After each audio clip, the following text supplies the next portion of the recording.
ನಾಡು ಕಂಡ ಅತ್ಯಂತ ಶ್ರೇಷ್ಠ ರಂಗಕರ್ಮಿ ಯಾರು ಅಂತ ಕೇಳಿದ್ರೆ ಗುಬ್ಬಿ ವೀರಣ್ಣ ಅವರ ಹೊರತು ಮತ್ತಿನ್ಯಾರ ಹೆಸರು ಹೇಳಲು ಸಾಧ್ಯ? ನಟ, ನಿರ್ಮಾಪಕ, ನಿರ್ದೇಶಕ ಹೀಗೆ ಎಲ್ಲಾ ಕ್ಷೇತ್ರಗಳಲ್ಲೂ ತಮ್ಮನ್ನ ತೊಡಗಿಸಿಕೊಂಡಿದ್ದ ಗುಬ್ಬಿ ವೀರಣ್ಣನವರು ತಮ್ಮ ಗುಬ್ಬಿ ಕಂಪನಿಯ ಮೂಲಕ 10 ಜನರಿಗೆ ಕೆಲಸ ಕಲ್ಪಿಸಿಕೊಟ್ಟವರು. ಗುಬ್ಬಿ ಚನ್ನ ಬಸವೇಶ್ವಯ್ಯ ಕೃಪಾಪುಷ್ಪ ನಾಟಕ ಮಂಡಳಿ ಕಟ್ಟಿದ ಗುಬ್ಬಿ ವೀರಣ್ಣ ಕನ್ನಡ ರಂಗಭೂಮಿ ಕ್ಷೇತ್ರದಲ್ಲಿ ಬಹುದೊಡ್ಡ ಕ್ರಾಂತಿ ಮಾಡಿದವರು.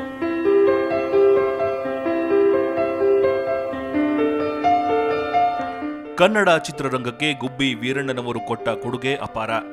ಆರಂಭದ ದಿನಗಳಲ್ಲಿ ಕನ್ನಡ ಚಿತ್ರರಂಗ ನಂಬಿಕೊಂಡಿದ್ದು ರಂಗಭೂಮಿಯನ್ನ. ಅದರಲ್ಲೂ ಗುಬ್ಬಿ ವೀರಣ್ಣನವರ ಗರಡಿಯಲ್ಲಿ ಪಳಗಿದ ಅನೇಕರು ಕನ್ನಡ ಚಿತ್ರರಂಗಕ್ಕೆ ದೊಡ್ಡ ಬುನಾದಿಯನ್ನ ಹಾಕಿಕೊಟ್ಟವರು. ಅವರಲ್ಲಿ ಅತ್ಯಂತ ಪ್ರಮುಖರು ವರನಟ ಡಾಕ್ಟರ್ ರಾಜ್ಕುಮಾರ್. ಇವರಲ್ಲದೆ ನರಸಿಂಹರಾಜು, ಬಾಲಕೃಷ್ಣ ಹೀಗೆ ಗುಬ್ಬಿ ಕಂಪನಿಯ ಅನೇಕ ಕಲಾವಿದರು ಕನ್ನಡ ಚಿತ್ರರಂಗದಲ್ಲಿ ಸಾಕಷ್ಟು ದೊಡ್ಡ ಹೆಸರು ಮಾಡಿದ್ರು. ಇಂದಿನ ಪೀಳಿಗೆಯವರಿಗೆ ಗುಬ್ಬಿ ವೀರಣ್ಣನವರ ಬಗ್ಗೆ ಮತ್ತು ರಂಗಭೂಮಿಯ ಬಗ್ಗೆ ಪರಿಚಯಿಸುವ ಪ್ರಯತ್ನ ಮಾಡ್ತಿದೆ ಗುಬ್ಬಿ ವೀರಣ್ಣನವರ ಕುಟುಂಬ. ಅದರ ಹೆಸರೇ ವೀರ್ ಕಥಾಕಾರ್.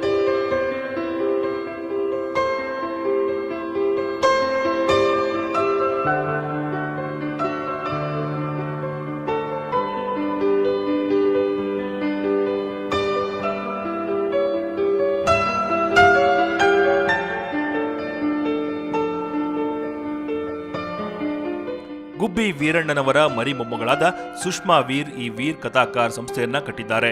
ಈ ಮೂಲಕ ಗುಬ್ಬಿ ವೀರಣ್ಣನವರ ಪರಿಚಯ ಇಂದಿನ ಪೀಳಿಗೆಯವರಿಗೆ ಆಗಲಿದೆ. ಈಗಾಗಲೇ ವೀರ್ ಕಥಾಕಾರ್ ಮೂಲಕ ಅನೇಕ ಕಾರ್ಯಕ್ರಮಗಳನ್ನು ಮಾಡಿ ಯಶಸ್ವಿಯೂ ಆಗಿರೋ ಸುಷ್ಮಾ ವೀರ್ ಗುಬ್ಬಿ ಕುಟುಂಬದ ಬಗ್ಗೆ ಮಾಹಿತಿ ಇರುವ ಕ್ಯಾಲೆಂಡರ್ ಹೊರತಂದಿದ್ದಾರೆ.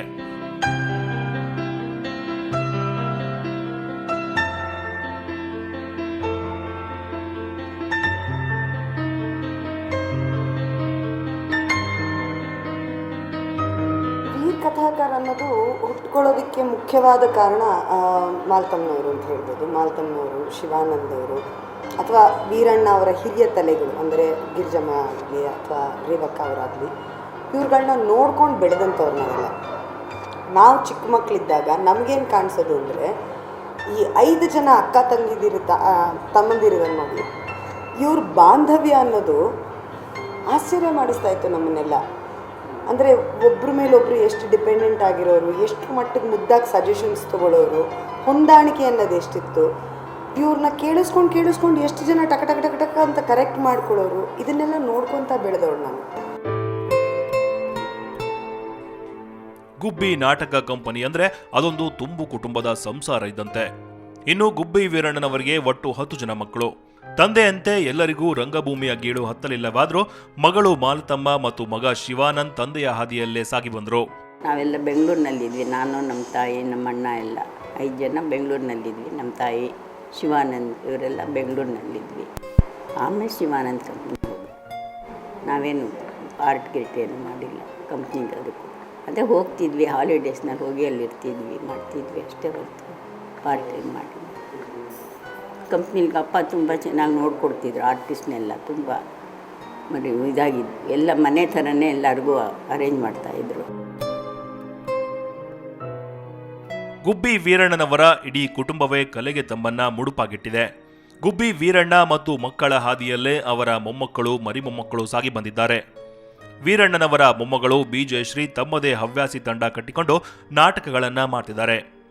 ವೈಜಯಂತಿ ಕಾಶಿಯವರು ನೃತ್ಯ ಕ್ಷೇತ್ರದಲ್ಲಿ ತಮ್ಮನ್ನ ತೊಡಗಿಸಿಕೊಂಡಿದ್ದಾರೆ. ಟೆಕ್ಸ್ಟ್ ಬುಕ್ಸಲ್ಲಿ ಗುಬ್ಬಿ ವೀರಣ್ಣ ಅವರ ಪಾಠನ ಹೇಳ್ತಾ ಇದ್ರು. ಆಮೇಲೆ ನಮ್ಮ ಕರ್ನಾಟಕ ಸಂಸ್ಕೃತಿ ಇಲಾಖೆ ನಾಟಕಕ್ಕೆ ಗುಬ್ಬಿ ವೀರಣ್ಣ ಅವ್ರ ಅವಾರ್ಡ್ ಅಂತ ಕೊಟ್ಟಿದ್ದಾರೆ. ಜೊತೆಗೆ ಗಾಂಧಿನಗರ್ನಲ್ಲಿ ಗುಬ್ಬಿ ವೀರಣ್ಣ ಅವ್ರ ಥಿಯೇಟರ್ ಇದೆ, ತುಮಕೂರಲ್ಲಿ ಥಿಯೇಟರ್ ಇದೆ. ಸೊ ನನಗೇನು ಅನಿಸುತ್ತೆ ಅಂತಂದರೆ, ಫಾರ್ ಎಕ್ಸಾಂಪಲ್ ನಾಟಕಗಳು ಮಾಡೋದೇ ಆಗಲಿ, ಈಗ ನಮ್ಮ ಫ್ಯಾಮ್ಲಿಯವರೇ ಈಗ ಸಾಕಷ್ಟು ಎಲ್ಲ ಕ್ಷೇತ್ರದಲ್ಲಿ ಇದ್ದೀವಿ. ಒಂದು ಫಿಲ್ಮ್ ಮೇಕಿಂಗ್ ಆಗಿರ್ಬೋದು, ಒಂದು TV ಸೀರಿಯಲ್ ಆಗಿರ್ಬೋದು, ನೃತ್ಯ ಆಗಿರ್ಬೋದು, ಥಿಯೇಟರ್ ಆಗಿರ್ಬೋದು. ಈ ಹಲವಾರು ಕಲೆಗಳಲ್ಲಿ ಒಂದು ಸ್ಟ್ಯಾಂಪನ್ನು ನಿಜವಾಗ್ಲೂ ಆ ಫ್ಯಾಮ್ಲಿಯವರು ಈಗಲೂ ಕಂಟಿನ್ಯೂ ಮಾಡ್ತಾ ಇದ್ದಾರೆ. ಮರಿ ಮೊಮ್ಮಗ ಪ್ರೀತಮ್ ಗುಬ್ಬಿ ಚಿತ್ರರಂಗದಲ್ಲಿ ನಿರ್ದೇಶಕರಾಗಿ ಗುರುತಿಸಿಕೊಂಡಿದ್ದಾರೆ. ನಾವು 4th ಜನರೇಷನ್. ಅಷ್ಟೊಂದು ನಮಗೆ ಇದಿಲ್ಲ. ಆ ಥಿಯೇಟ್ರ್ ಅವಾಗ ಏನು ನಡೆಸ್ತಿದ್ರು, ಕೆಲವು ಬುಕ್ಸ್ ಇದೆ, ಆ ಬುಕ್ಸ್ ಓದಿದ್ದೀವಿ.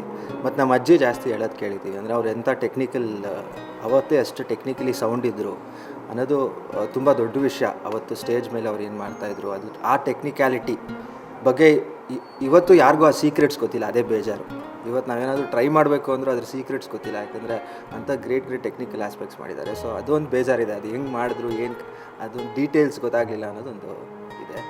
ಆಮೇಲೆ ಇಡೀ ಫ್ಯಾಮ್ಲಿನೇ ಒಂದು ಆರ್ಟ್ ಅಂತ ಒಂದು ಇದರಲ್ಲೇ ಇದ್ದಾಗ, ನಾನು ಚಿಕ್ಕ ವಯಸ್ಸಿಂದ ನಾನು ಅಕ್ಕಪಕ್ಕ ಬೆಳೆದಿರೋದು ಆರ್ಟ್ ಇದರಲ್ಲೇ.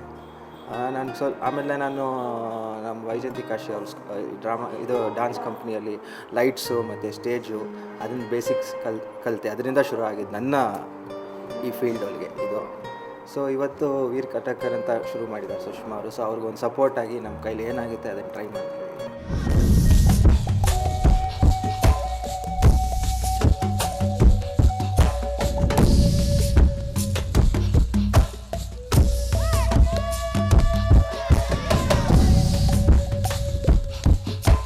ಇನ್ನು ಈ ವೀರ್ ಕಥಾಕರ್ ಮೂಲಕ ರಂಗಭೂಮಿಯ ಬಗ್ಗೆ ಜನರಲ್ಲಿ ಜಾಗೃತಿ ಮೂಡಿಸುವ ಕೆಲಸ ಮಾಡ್ತಿದ್ದಾರೆ ಸುಷ್ಮಾ ವೀರ್.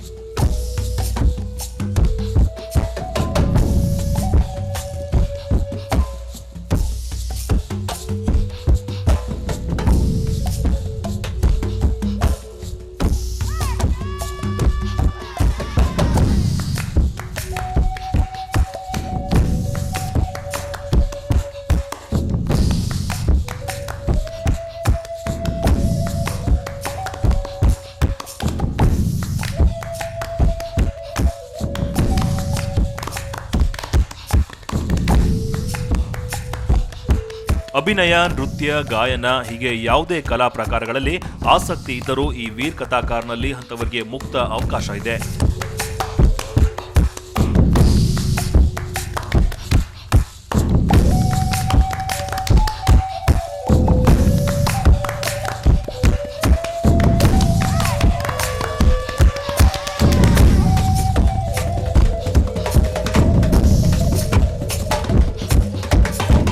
When we started Veer Kathakar, it was started by Mr. Mahesh Dattani ಅವ್ರದ್ದು ಫಸ್ಟ್ ಪ್ರೊಡಕ್ಷನ್ಸ್ ಮಾಡಿದ್ವಿ ನಾವು.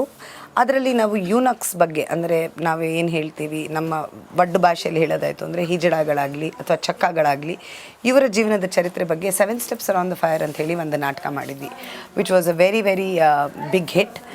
ಅದಾದಮೇಲೆ ಕಶ್ ಅನ್ನೋ ಒಂದು ಆಲ್ಬಮ್ ಮಾಡಿದ್ವಿ. ಕಶಲ್ಲಿ ಒಂದು 18 ಜನ celebrities, international celebrities, right from Sachin Tendulkar to Sania Mirza, Raveena Tandon, ಇವರೆಲ್ಲರೂ ಪಾಲ್ಗೊಂಡು ಒಂದು ಅಂಗವಿಕಲತೆ ಅನ್ನೋದು ಒಂದು ದೌರ್ಬಲ್ಯ ಅಲ್ಲ, ಅದನ್ನು ಬಿಟ್ಟು ನೀವು ವ್ಯಕ್ತಿತ್ವ ನೋಡಿದ್ರೆ ಅದರಲ್ಲಿರೋ ಶಕ್ತಿಗಳೇನು ಅನ್ನೋದು ಗೊತ್ತಾಗುತ್ತೆ.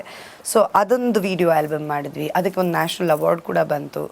So after that we did harmony ಅಂಥೇಳಿ. ನಾವು 2004 ನೀರಿಂದು ಪ್ರಾಬ್ಲಮ್ ಶುರು ಆಗುತ್ತೆ ನಮಗೆ. ಗ್ಲೋಬಲ್ ವಾರ್ಮಿಂಗ್ ಬಗ್ಗೆ ನಾವು ಮಾತಾಡಿದಾಗ ತುಂಬ ಜನ ನಕ್ಬಿಟ್ಟಿದ್ರು. ಆವಾಗ ಯಂಗ್ಸ್ಟರ್ಸ್ ಅದನ್ನು ಬಹಳ ಸೀರಿಯಸ್ ಆಗಿ ತೊಗೊಂಡು ಗೋ ಗ್ರೀನ್ ಅನ್ನೋ ಮೂವ್ಮೆಂಟ್ ಶುರು ಮಾಡಿದ್ವಿ.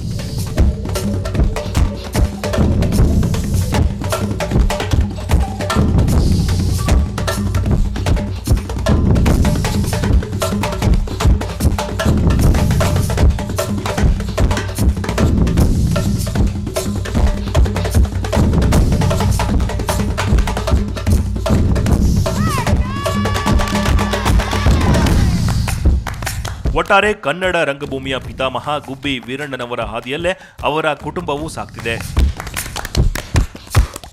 ಏನಂದರೆ ಇವಾಗ ಆರ್ಟ್ ಪೋರ್ಟ್ರೇ ಮಾಡ್ತಿಲ್ಲ ಯಾರು, ಅದು ಹಿಂಗೆ ಮಾಡಿದ್ರೆ ಇನ್ನೆಷ್ಟು ಅರ್ನ್ ಮಾಡ್ಬೋದು, ಅದೇ. So it's all becoming very commercial in today's world. So ಇವರೆಲ್ಲ ಹೇಳಿದ್ದು ನಮ್ಮ ತಾತವ್ರ ಡ್ರಾಮಾ ಹಿಂಗೆ ಮಾಡ್ತಿದ್ರು ಅಂತ ಹೇಳಿದ್ರು. ಆ ಥರ ಇನ್ನು ಮಾಡೋಕ್ಕೆ ಆಗೋದಿಲ್ಲ, ಯಾಕೆಂದರೆ ಆ ಥರ ಮಾಡಬೇಕು ಅನ್ನೋರು ಇಲ್ಲ. ಸೊ ನಾವೆಲ್ಲ ಸೇರಿ ಇವಾಗ ಆರ್ಟ್ ಇಸ್ ಡೈಯಿಂಗ್ ಅಂತ ಈ ವೀರ್ ಕಥಾಕಾರ್ ಅಂತ ಒಂದು ಗ್ರೂಪ್ ಮಾಡಿದ್ದೀವಿ. We want to take forward the legacy of my grandfather in this form. So we want ಇದರಿಂದ ಅವೇರ್ನೆಸ್ ತರಬೇಕು ಜನಕ್ಕೆ.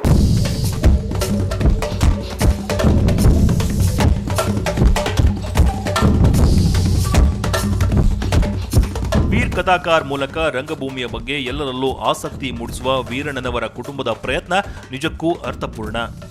ವೀರ್ ಕಥಾಕಾರ್ ಯಶಸ್ವಿಯಾಗಿ ಮುನ್ನಡೆಯಲಿ ಅನ್ನೋದೇ ನಮ್ಮೆಲ್ಲರ ಹಾರೈಕೆ.